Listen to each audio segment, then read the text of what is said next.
Shirley Sidbon, chroniqueuse internationale ici à France 24. Bonjour Shirley. Bonsoir. Au sommaire, Moscou dément tout appel entre Vladimir Poutine et Donald Trump. Le président élu des États-Unis aurait, selon le Washington Post, demandé au Kremlin de ne pas provoquer d'escalade en Ukraine et appelé à une résolution prochaine du conflit.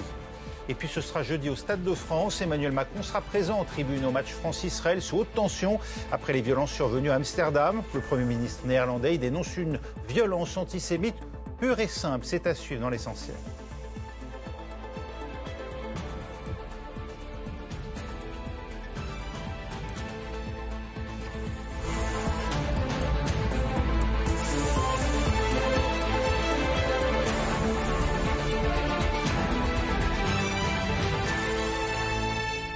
C'est l'une des questions devenues les plus pressantes depuis mercredi et qu'on sait inéluctable, le retour de Donald Trump à la Maison-Blanche. L'Ukraine va-t-elle devoir faire sans l'aide de Washington? Une décision qui signerait la fin probable de la guerre au profit de Moscou. Mais on n'en est pas là. Pour l'heure, on s'interroge. Y a-t-il ou pas eu un contact entre Vladimir Poutine et le futur président tout juste élu? Et pour dire quoi?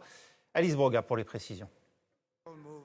Un coup de fil entre Vladimir Poutine et Donald Trump, l'information circulait dans la presse américaine. Mais ce lundi, Moscou dément. Cela ne correspond absolument pas à la réalité. C'est une pure invention, c'est tout simplement une information fausse. Pourtant, selon le Washington Post, les deux hommes auraient bien eu un échange au téléphone. Selon le quotidien américain, Donald Trump aurait conseillé à Vladimir Poutine de ne pas aggraver la guerre en Ukraine. Il aurait également dit vouloir discuter de la résolution de la guerre bientôt. Des propos rapportés alors que les deux hommes se sont dit prêts la semaine dernière à se parler. À plusieurs reprises durant sa campagne, Donald Trump a assuré qu'il trouverait un accord avec la Russie et mettrait un terme à la guerre en moins de 24 heures, sans préciser toutefois comment il s'y prendrait. Les États-Unis de Joe Biden ont dépensé 174 milliards de dollars pour défendre l'Ukraine. Mais l'administration sortante craint un désengagement américain sous la future présidence Trump. Nous avons besoin de ressources continues pour l'Ukraine au-delà de la fin du mandat, car la menace contre l'Ukraine demeurera quoi qu'il arrive sur le champ de bataille ou à la table des négociations. Et les États-Unis ne devraient pas renoncer à leur engagement auprès de l'Ukraine et des 50 nations que nous avons ralliées pour défendre l'Ukraine en Europe et en Asie. Sur les 61 milliards de dollars du programme d'aide à l'Ukraine voté en avril, 6 milliards restent à dépenser.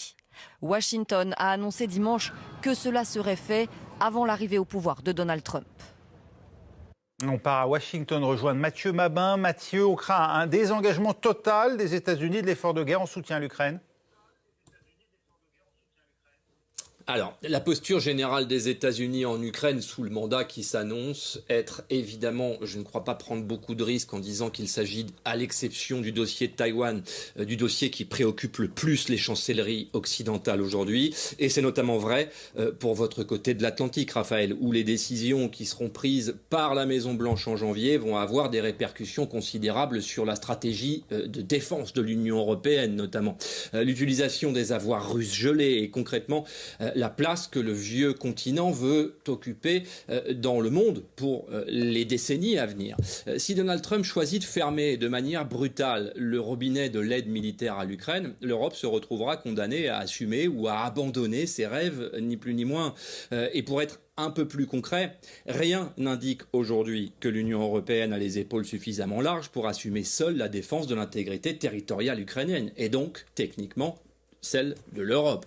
En l'état actuel des choses, si on voulait démontrer que l'Europe est incapable de faire face seule et sur cette base au désaccord actuel à l'intérieur même de l'Union, ce serait plus facile que de se projeter dans la perspective d'un réveil européen magistral qui mettrait Vladimir Poutine en déroute. Ça c'est clair. Ça veut dire concrètement que le travail des chancelleries européennes a déjà commencé. Un travail qui consiste d'abord à sanctuariser les promesses formulées par l'administration Biden au cours des derniers mois, repousser au maximum l'échéance de la fermeture du robinet financier américain et ensuite engager un dialogue immédiat avec la future administration américaine, celle de Donald Trump, pour s'engouffrer dans les failles que l'on devine dans le discours de Donald Trump. Personne n'a jamais cru que Donald Trump allait vraiment régler la guerre en Ukraine en 24 heures. Le seul moyen de le faire, ce serait d'abandonner l'Ukraine à Poutine, tout simplement. Ce qui reviendrait pour Donald Trump à se coucher devant lui, ce qui n'échapperait pas d'ailleurs à l'opinion américaine. Maintenant, Donald Trump hérite de l'Ukraine comme il a hérité en quelque sorte de l'Afghanistan autrefois, et on se souvient de la brutalité avec laquelle il avait soldé le dossier en Afghanistan. Attention, l'Afghanistan et l'Ukraine ne sont pas du tout des dossiers de la même importance.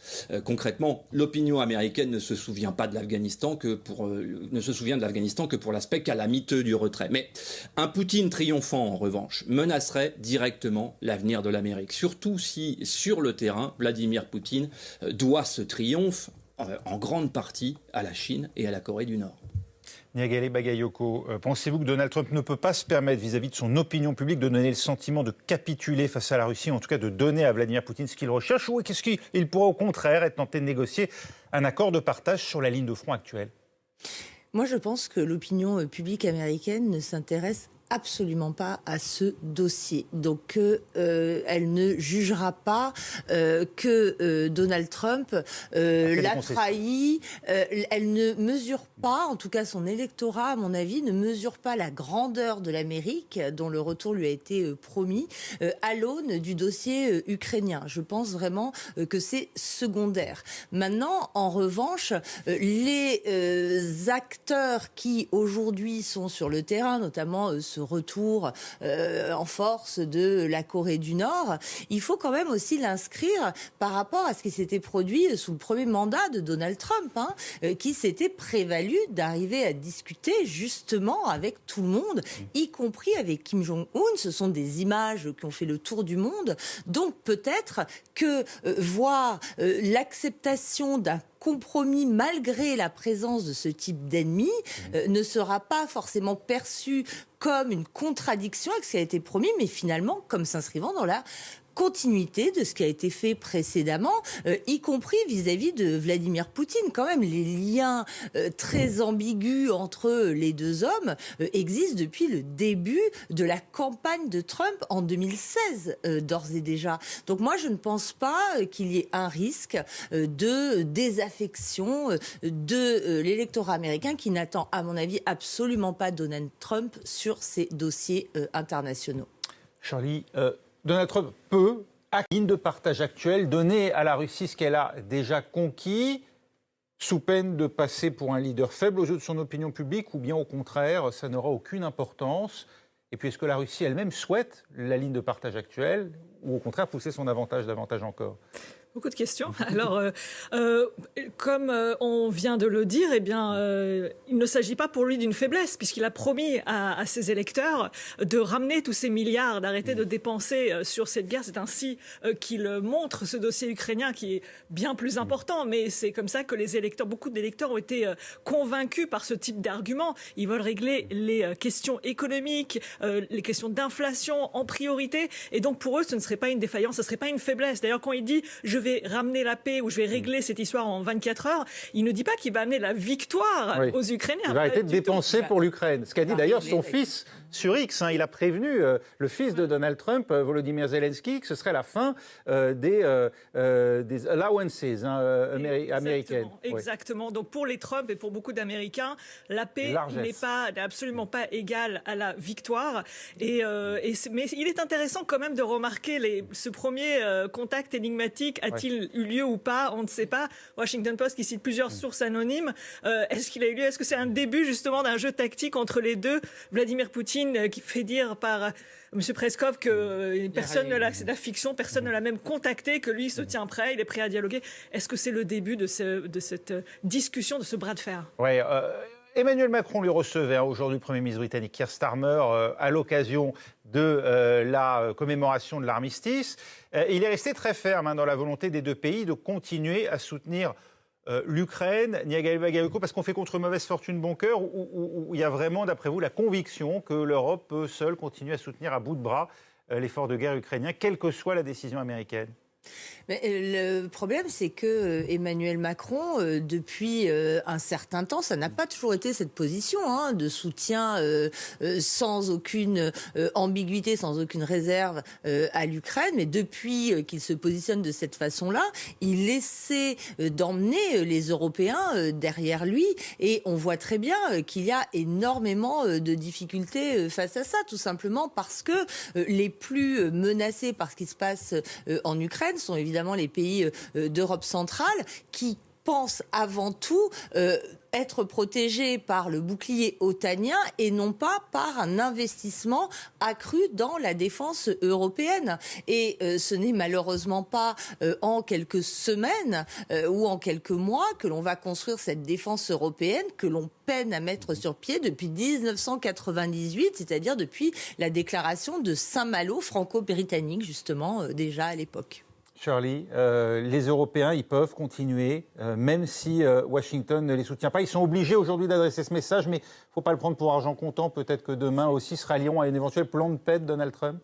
Quand on voit la difficulté qu'ils ont pour obtenir des résultats en Ukraine, déjà aujourd'hui avec l'aide massive des Américains, on se pose vraiment des questions sur leur capacité pour la suite. Sans cette aide-là, avec finalement un Donald Trump qui essaie de trouver des accords, et sûrement Volodymyr Zelensky qui a tout de suite félicité Donald Trump de son succès, voit tout ce qui arrive, tout ce qui est devant lui, devant son pays, et donc est en train de réfléchir en sachant que peut-être ça ne va pas durer très longtemps juste avec les Européens, donc essayer de négocier quelque chose ensemble qui ne serait pas trop négatif pour son pays. Et en ce moment, sur le terrain, justement, chacun semble se battre pour essayer de trouver cette ligne de démarcation la plus utile pour son pays, pour pouvoir négocier et partir d'un pied intéressant pour chaque pays. Absolument. Oui. Non, pardon. Et juste, il y a aussi la question de l'Allemagne, qui est une grande inconnue, enfin en tout cas une grande interrogation, avec cette coalition qui est maintenant condamnée. Que va faire Olaf Scholz? On voit qu'il est quand même pas très allant, lui non plus, et que là encore, sa priorité, ça va être la politique intérieure allemande, et construire un instrument de défense européen sans l'Allemagne, c'est aussi très très compliqué quand même. Et la réponse européenne dépendra évidemment de ce que sera la position allemande à l'issue de cette crise. Donald Trump, lui, il a d'autres préoccupations pour l'heure, Mathieu Mabin. Il compose sa future administration. Comment se dessine la transition et les premiers pas, justement, de ce que sera le gouvernement de Donald Trump? Alors, je ne vous surprendrai pas en vous disant que la position de Donald Trump sur le sujet global de l'éducation, qui est le sujet principal du moment, la position de Donald Trump sur l'éducation a un peu sidéré, après sa première prise de parole, un peu tout le monde ici. Il confond un peu l'éducation avec la sacro-sainte freedom of speech, la liberté d'expression absolument fondamentale ici aux États-Unis, et donc par extension les domaines qui touchent à l'information dans sa proposition. Donald Trump semble militer pour une forme de décentralisation de l'éducation, c'est-à-dire une part plus importante d'initiatives allouées aux États. Entendez par là les 50 États. Le futur président, le président élu, voudrait finalement, un peu comme il l'a obtenu de la Cour suprême sur la question de l'avortement, confier plus de prérogatives aux gouverneurs pour ce qui est des contenus pédagogiques et des fonds engagés. Mais attention, ne nous y trompons pas, passer la main aux gouverneurs signifierait aussi pour l'État fédéral, sinon la fin, au moins une baisse significative des contributions financières de l'État fédéral à l'éducation nationale. C'est un sujet brûlant ici. Un moyen donc pour Donald Trump de faire des économies en laissant les États progressistes rédiger partiellement leurs programmes et les États conservateurs subir alors un peu moins les visions pédagogiques de Washington, ce dont ils se sont beaucoup plaints ces dernières années. Sur le long terme, cela se traduira par des fractures culturelles, ni plus ni moins, et je dirais quasi identitaires, encore plus profondes que celles que l'on